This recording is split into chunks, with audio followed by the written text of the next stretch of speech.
13-14 ਘੰਟੇ ਡਿਊਟੀ ਬਣਦੀ। ਸਾਰੇ ਬੱਚਿਆਂ ਵਾਸਤੇ ਬਹਿਣਾ ਪੈਂਦਾ ਫਿਰ ਭਾਈ ਇਹ ਨਹੀਂ ਹੁੰਦਾ ਵੀ ਸ਼ਾਮ ਨੂੰ ਬੱਚੇ ਭੁੱਖੇ ਪੈ ਜਾਂਦੇ ਓਏ ਹੋਏ ਐਸਾ ਅੱਲਾਹ ਤਾਲਾ ਮਾਫ ਕਰੇ, ਅੱਲਾਹ ਤਾਲਾ ਮਾਫ ਕਰੇ, ਅੱਲਾਹ ਤਾਲਾ ਰਹਿਮ ਕਰੇ ਤੁਹਾਡੇ ਤੇ। ਅੱਛਾ ਬਜ਼ੁਰਗੋ, ਜੇ ਮੈਂ ਤੁਹਾਨੂੰ ਅੱਜ ਦੀ ਦਿਹਾੜੀ ਦੇ ਦੇਵਾਂ, ਡਬਲ ਕਰਕੇ ਦੇ ਦੇਵਾਂ, ਤੇ ਘਰ ਚੱਲ ਜਾਓਗੇ ਹੁਣ? ਹੈਂ, ਘਰ ਜਾ ਕੇ ਆਰਾਮ ਕਰੋਗੇ? ਪੱਕੀ ਗੱਲ ਆ? ਉਹੀ ਮੈਂ ਆਪਣਾ ਬੱਚਿਆਂ ਨੂੰ ਰਾਸ਼ਨ ਲੈ ਜਾਊਂਗਾ। ਅੱਛਾ ਸ਼ਾਮ ਨੂੰ ਬਾਅਦ ਚਲੋ ਠੀਕ ਹੋ ਗਿਆ। ਬਸ ਸਮਝੋ ਅੱਲਾਹ ਤਾਲਾ ਨੇ ਤੁਹਾਡੀ ਦਿਹਾੜੀ ਲਾਤੀ ਹੈ। ਠੀਕ ਆ, ਚਾਹ ਪੀਓ ਗਰਮ ਗਰਮ, ਘਰ ਜਾ ਕੇ ਆਰਾਮ ਕਰੋ। ਸਹੀ ਆ।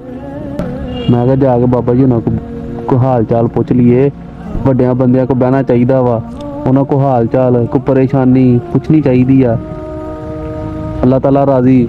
ਦੇਖੋ ਜੀ, ਅੱਲਾਹ ਤਾਲਾ ਬਹੁਤ ਰਾਜ਼ੀ ਹੁੰਦਾ ਜੇ ਕਿਸੇ ਮਾੜੇ ਬੰਦੇ ਦੇ ਭਰਾ ਦਾ ਆਸਰਾ ਹੋ ਜਾਵੇ ਨਾ। ਹਾਂਜੀ ਅੱਲਾਹ ਦਾ ਬਹੁਤ ਰਾਜ਼ੀ ਹੁੰਦਾ। ਅੱਲਾਹ ਪਾਕ ਪਤਾ ਨਹੀਂ ਕਿੰਨਾ ਕੁ ਰਾਜ਼ੀ ਆ। ਹਾਂਜੀ ਤੇ ਉਹ ਅੱਲਾਹ ਤਾਲਾ ਉਹ ਤੇ ਇੰਨੀ ਕੁ ਰਹਿਮਤ ਕਰ ਦਿੰਦਾ ਨਾ, ਤੇਰੀ ਸੋਚ ਵੀ ਨਹੀਂ ਹੁੰਦੀ। ਇਸੇ ਤਰ੍ਹਾਂ ਹੀ ਅੱਲਾਹ ਤਾਲਾ ਮੁਸ਼ਕਲਾਂ ਪਰੇਸ਼ਾਨੀਆਂ ਦੂਰ ਕਰ ਦਿੰਦਾ। ਮੈਂ ਕਹਿੰਦਾ ਜੀ, ਮੈਂ ਅੱਜ ਦੇ ਖਾਣ ਲਿਆ, ਮੈਂ ਨਾ ਇੱਥੇ ਵੱਡੀ ਤੇ ਮੇਰੇ ਕੋਲ ਨਾ ਪੈਸਾ ਕੋਈ ਨਾ।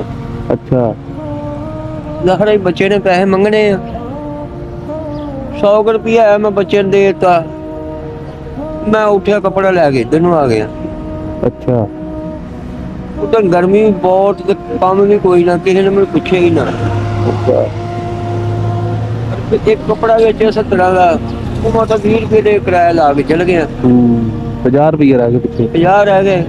ਹੁਣ 10 ਮੁੰਡੇ ਨੇ ਮੇਰੇ ਕੋਲ ਲੈ ਲਏ, 40 ਰਹਿ ਗਏ। ਮੈਂ ਆਖਿਆ ਚਲ ਉੱਥੋਂ 2 ਨਾਲ ਲਿਆਉਂਦੇ ਤੇ ਚਲੋ ਆਉਂਦੇ ਆ।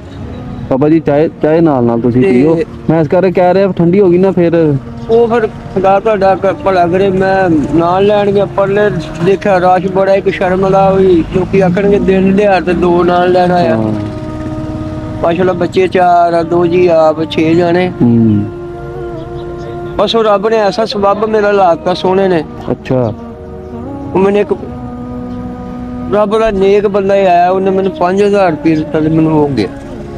ਮੈਂ ਚੁੱਪ ਕਰਕੇ ਬੱਚਿਆਂ ਦਾ ਰਾਸ਼ਨ ਲਿਆ। ਅੱਲਾਹ ਤਾਲਾ ਦੇ ਨੇਕ ਬੰਦੇ ਤੇ ਵਿੱਚ ਹੀ ਆ ਨਾ। ਹਾਂਜੀ, ਉਹ ਤਾਂ ਦੱਸਿਆ ਨਾ। ਤੇ ਬਹੁਤ ਬੰਦੇ ਅੱਲਾਹ ਤਾਲਾ ਦੇ ਨੇਕ ਜਿਹੜੇ ਸਾਡੇ ਨਾਲ ਜੁੜੇ ਹੋਏ ਆ, ਬਿਲਕੁਲ ਜਿਹੜੇ ਸਾਡੇ ਤੱਕ ਅਮਾਨਤਾਂ ਭੇਜਦੇ ਆ, ਅਸੀਂ ਹੱਕਦਾਰਾਂ ਤੱਕ ਪਹੁੰਚਾ ਦੇਈਦੀਆਂ। ਬਿਲਕੁਲ ਦਿਹਾੜੀ ਢਾਡੀ ਲੱਗ ਗਈ ਆ, ਅੱਲਾਹ ਤਾਲਾ ਨੇ ਲਵਾਤੀ ਆ, ਵਿੱਚ ਸਾਡਾ ਕੋਈ ਕਮਾਲ ਨਹੀਂਗਾ।